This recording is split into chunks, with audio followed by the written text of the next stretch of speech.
Thomas wakes up in darkness, lying on the floor of a metal cargo elevator. The elevator is moving upward. Wooden crates and supply boxes are stacked around him. He sits up, grabs the metal grate walls, and looks around. He cannot see above or below. He scrambles to his feet and starts banging on the walls, shouting for help. The elevator continues rising. A square of light opens above, and a group of boys peer down at him. The elevator stops. The boys pull Thomas up by his arms, and he stumbles out onto grass, blinking in the sunlight. He falls, rolls over, and looks up at the faces of boys surrounding him. Behind them, enormous stone walls rise on all four sides. Thomas is walked through an open, grassy area enclosed by 4 towering stone walls. Between the walls are large archways. Boys move around him doing various tasks. Some are farming, some are building, some are carrying tools. Albie walks beside Thomas and points out different areas and the boys assigned to them. Thomas turns in a full circle, looking at the walls, the sky above, the archways. He asks questions. Albie answers in short sentences. Thomas keeps looking at the archways. Albie stops him before he gets too close to one and steers him back. Thomas sits in the middle of the glade. Boys come up one by one to introduce themselves. Newt, a boy with a slight limp, crouches beside him and speaks with him at length. Chuck, a younger boy, sits nearby and talks at Thomas nonstop.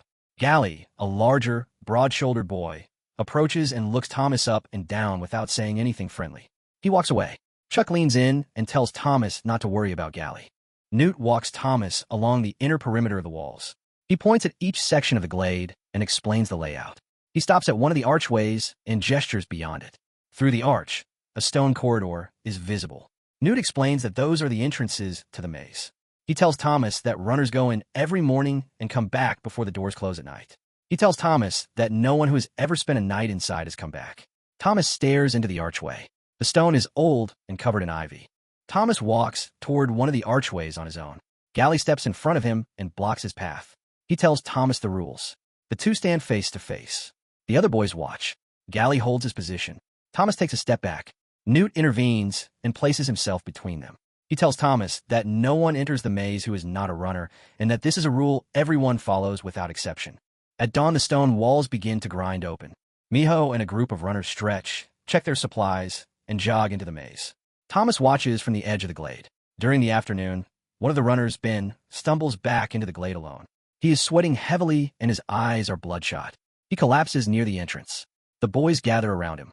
His skin is marked with dark veining where a griever stung him. Ben's eyes move rapidly. Albie calls an assembly. The boys gather in a circle in the center of the glade. Ben is brought out, held upright by 2 boys. He twitches and shakes. Albie reads out the charge. Ben stung in the maze. Ben gets infected. The boys raise their spears. The group walks Ben toward the archway. He kicks and screams. They push him through the entrance, and the walls begin to close behind him. Ben's screaming continues from inside the maze. Then the walls close completely, and the sound stops. The next day, Albie tells Miho they need to go back into the section of the maze where Ben was stung to investigate. The 2 of them enter the maze together in the morning. The other boys go about their day. Thomas watches the closed entrance and then goes back to his assigned work area. Late afternoon, the stone walls begin their grinding sound. The maze doors begin to close. Thomas stands near the glade entrance. From inside the maze, Miho appears, running hard. He is dragging Albie by the arms. Thomas runs toward the entrance. Miho shouts at him to stop. Thomas keeps running. He grabs Albie from the other side, and the 2 of them drag him forward. They do not make it through before the doors seal shut. Thomas, Miho, and Albie are now inside the maze. Inside the maze, Miho and Thomas drag Albie through the stone corridors. Miho says there is no way out, that the grievers will come. Thomas looks at the ivy-covered walls and the crevices above them. He tells Miho they need to get Albie off the ground.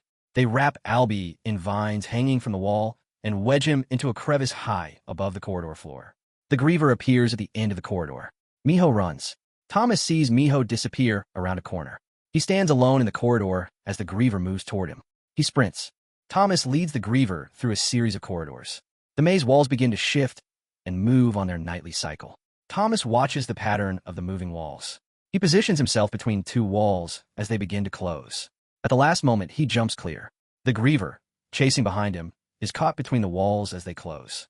At dawn, the maze doors open. Thomas and Miho walk out, carrying Albie between them. The gladers at the entrance stare. No one moves for a moment.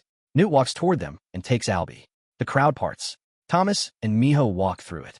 Gally watches from the back. Thomas sits down on the grass.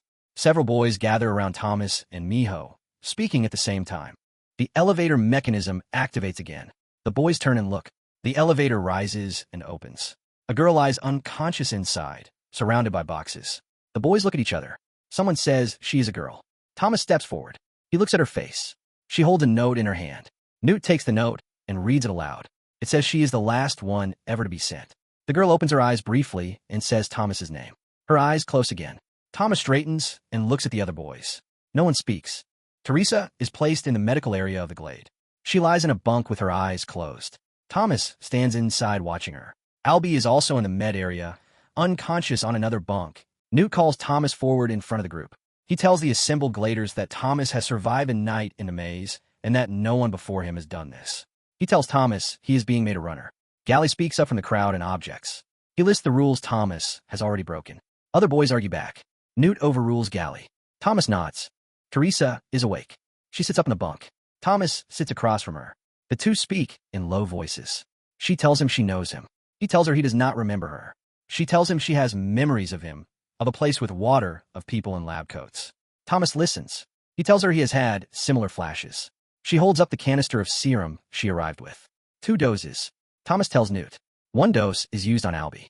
Albie comes to in the med hut. He pulls him close and speaks in a low, rapid voice. He tells Thomas that he went through the changing when Miho brought him back, that he got his memories back.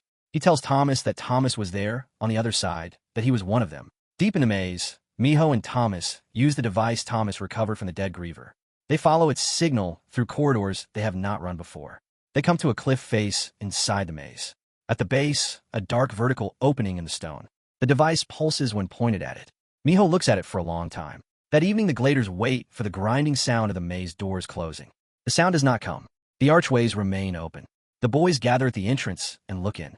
The corridors are visible in the fading light. One of the boys says the doors have never stayed open at night before. In the dark, shapes move through the open archways. Grievers, multiple of them, move into the glade. The boys scatter. The creatures attack. Boys run and shout. Several are stung. One is dragged back toward the maze corridor. Others fight with torches and spears. The attack continues through the night. After the attack, the surviving boys gather in the center of the glade. Gally stands in front of the group. He says that since Thomas and Teresa arrived, everything has fallen apart. He says the maze is trying to kill them now. He says they should stay in the glade. Thomas stands up. He says the maze has a code, that Teresa found it in the maps, that there is an exit through the Griever hole. The boys argue among themselves. Gally calls for a vote. Some raise their hands to stay. Others stand behind Thomas. Thomas leads a group of gladers into the maze. Miho runs at the front with the maps. They move at speed through the corridors. Grievers move into sections around them. The group sprints, dodges, and keeps formation. Several gladers break off when Grievers cut through the group. The group comes out into a corridor with metal walls and fluorescent lights. They move forward and reach a door. Beyond it, a long room full of monitors and control panels. The screens are dark. Chairs are overturned. There are bodies on the floor in lab coats. The boys move through the room. Thomas walks to the center console. A screen activates. A woman appears on it. It is Ava Page. She sits in a clinical room. She explains on the recording that the world outside has been devastated. She explains the organization WCKD. She explains that the maze was a test and that they were the test subjects. The recording ends. A figure steps out from behind the equipment at the far end of the room. It is Gally. His eyes are glazed and his movements are stiff. He holds a weapon pointed at Thomas. He says WCKD is good. He says Thomas ruined everything. He fires. Chuck dives in front of Thomas. The shot hits Chuck in the chest. Chuck falls. Thomas catches him on the way down. Thomas grabs Gally and drives him into a console. Gally slumps to the ground. Thomas holds Chuck on the floor of the control room. Chuck is still. Thomas stays over him, not moving. The other gladers stand around them. Armed figures in tactical gear enter the control room through side door. They move quickly and shout for the group to follow. They escort the surviving gladers out of the control room and up through a corridor. They emerge into open air. The landscape beyond the maze structure is a vast, dry ruin. Buildings are collapsed. Dust covers everything. The group runs across open ground toward a waiting helicopter. They board it. The helicopter lifts off. The gladers look out through the windows as the maze structure recedes below them. In a separate room, Ava Page sits at a desk. She peels a blood-like substance from her temple. She appears uninjured. She opens a laptop and types. On the screen, a document with the WCKD logo is visible. She types, Phase 2 begins.